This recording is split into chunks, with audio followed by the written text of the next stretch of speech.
Have you learned about sus chords, but you're not really sure how to use them in your piano playing? Well, when most students learn sus chords, they learn them like this. C sus4, C major, C sus4, C major. And while this is not a bad approach, there's actually an entirely different application of sus chords that you can use to make your chords sound incredible. For example, if you took a very standard chord progression in the key of C, like C major, F major, E minor, A minor, D minor, G major, and you applied this sus chord technique, check out what these exact same chords sound like now.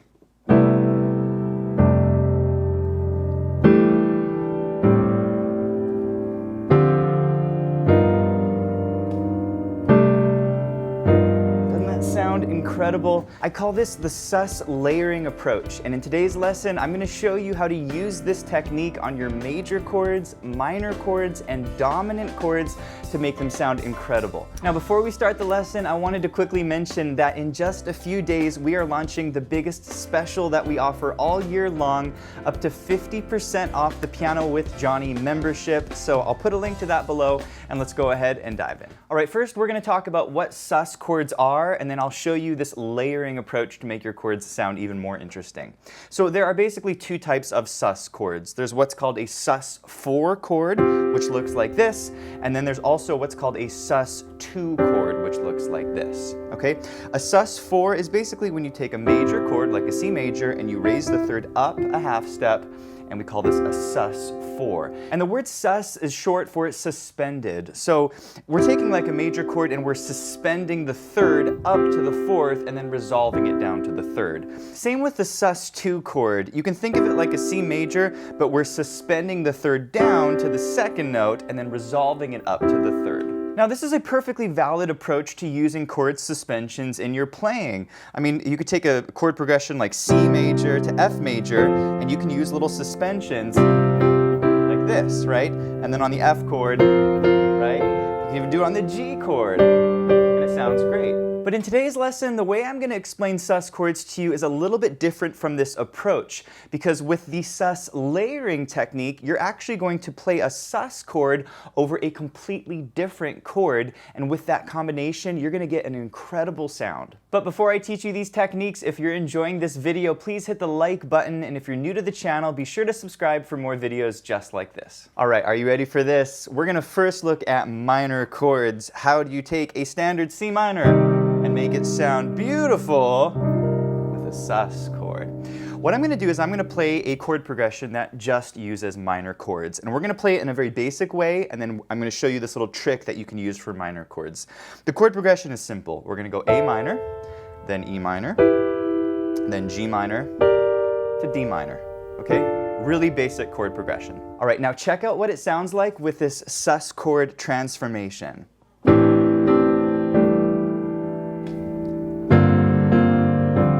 That sound cool? So what am I doing to make these chords sound so good? Well, I'm actually layering a sus chord on top of my basic chords. So here's the trick. Basically, if you have a minor chord like a C minor, you're going to play a sus2 chord on the third of this chord. Okay, so we have the E flat.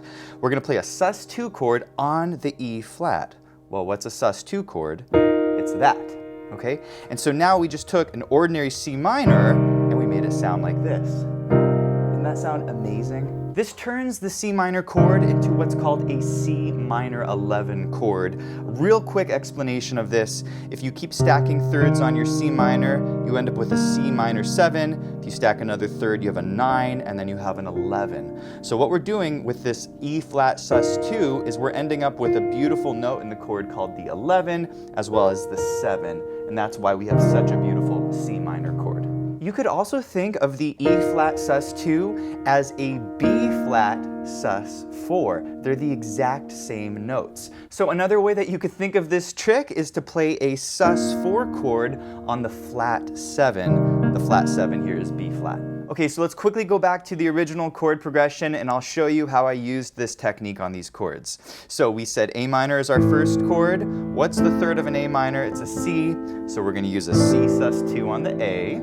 On the E minor chord, there's the third note of the chord, the G. we'll use a G sus2, and I'm going to invert the chord, and I'm going to play it down here like this, okay? So there's our beautiful E minor chord. Next chord is a G minor chord.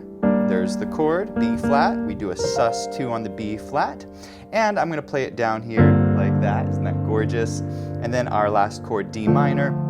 F's in the middle, we're going to make this a sus2 chord, and I inverted the chord down like this, and I put the root and the third on the bottom, okay? So once again, now we have A minor, E minor, G minor, D minor. By the way, if you want to learn more about chord extensions, these are the notes that we're adding to the chord to make them sound really cool. You want to learn how to combine different extensions and how to voice your chords so you can get different, clustery voicings. You can learn all of this in our chord extensions course. I'll put a link to that below. All right, sus chord technique number 2. How do you take major chords and make them sound amazing with this technique? Well, first we're going to go over a basic major chord progression, and then I'll show you how to transform it using technique number 2. Okay, we're going to use a very simple chord progression: C major, F major, B flat major, and E flat major. Okay, very simple major chord progression. And here it is with the transformation.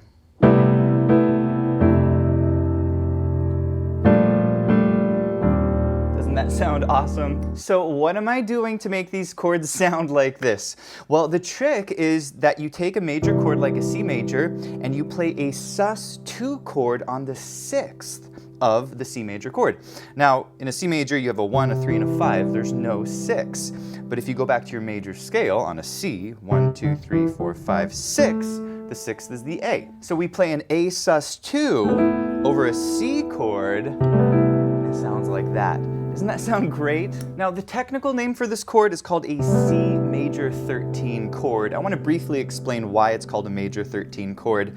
If you take a C major and you keep stacking thirds, you have a major 7, you stack another third, major 9, usually you skip the 11, and then you come up to the A, that's called the 13, okay? So in this chord that I taught you earlier, we're including the A and the B. This is the 7th, and this is the 13. So we call this a C major 13 chord. You can also think of this sus2 chord as a sus4 chord starting on E, which is the 3rd of the chord. Okay, in other words, the sus2 on the 6th and the sus4 on the 3rd are the exact same notes. So it's kind of two ways of thinking about the same thing. All right, so let's go back to our chord progression, and I want to briefly explain to you how we use this technique on our major chords. So first chord is our C chord, right? Second chord, the F, we played it like that. Okay, well, think about it. F major's like this, we go to the 6th, the D, and we play a sus2 chord. Okay, and that's essentially what we're doing, but we're just inverting the notes down. So we're coming like this, and then we put a little bass, root 5 on the bottom on the F. Okay, next chord is B flat, we played it like that. Let's think about the chord, B flat major. We're going to go to the 6th, the G, and we're going to play a sus2, and that's our chord. Really beautiful.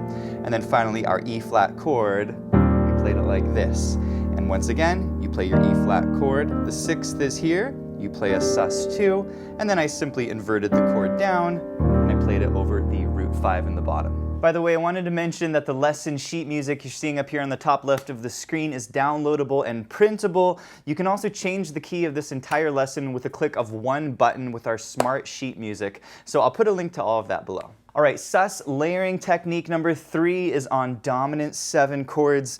These are chords that you would typically use in a blues, like a C7, F7, and G7, or if you're playing, something kind of jazzy.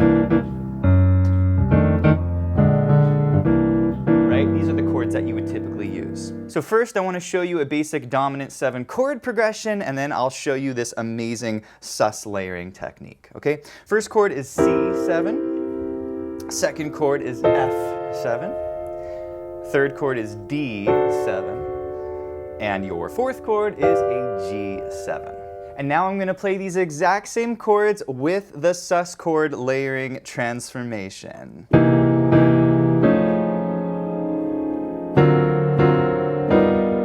That sounds super jazzy and crunchy. So what am I doing? Well, the trick is to play the sus2 on the flat 6. And here's what I mean. If you take a C7 chord like this, you've got 1, 3, 5, and 7, okay?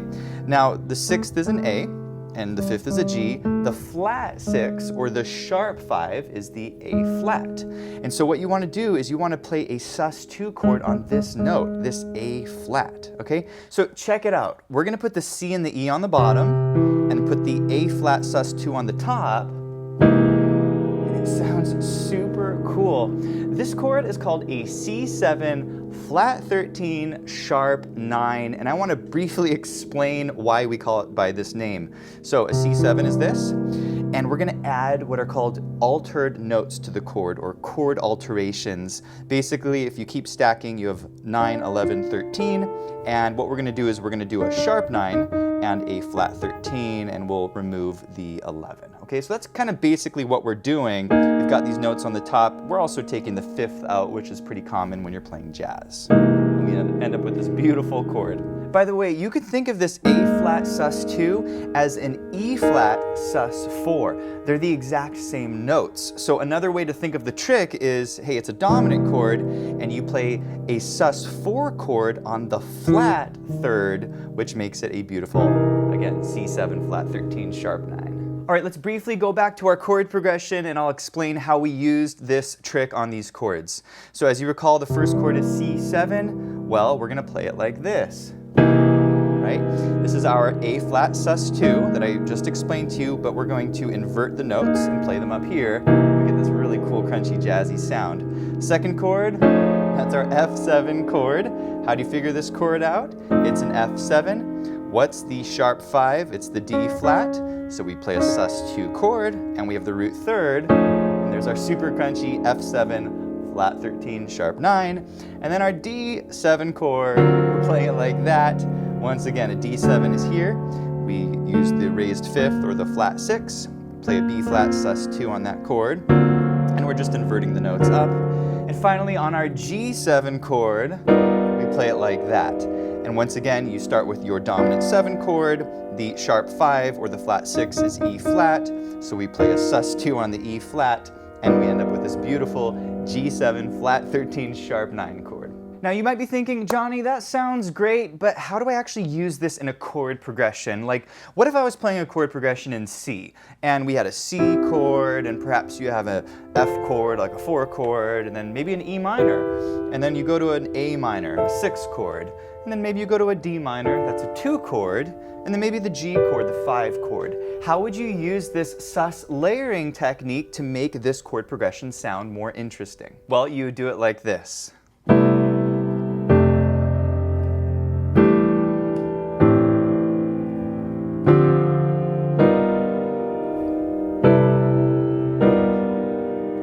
So on the C chord, I'm playing a sus2 chord on the 6. On the F chord, beautiful, I'm playing a sus2 chord as well on the 6, that's our D, but I'm just inverting it down like this. Third chord is our E minor chord. I'm playing it like this. This is our sus2 chord on the G, the 3rd, and I'm simply inverting it down. Next chord, A minor, we're going to play it like this. Once again, sus2 chord built on the 3rd of the chord. Next chord, D minor, we're going to play it like this. That's the sus2 built on the 3rd, and I'm simply inverting the notes. Next chord, super crunchy G7 flat 13 sharp 9. Remember, we played the sus2 on the flat 6 or the sharp 5. And then we come back to our C chord. We're going to play it like this. This is our sus2 built on the 6, and we're simply inverting the notes. And then we go back to our G chord, which we play like this. Hey, thanks for watching, and if you enjoyed the lesson, please let me know in the comments. Also, be sure to check out pianowithjonny.com. We have over 1,000 step-by-step lessons for all playing levels, where you'll learn your favorite songs, styles, and how to improvise at the piano. Thanks for watching, and I'll see you in the next one.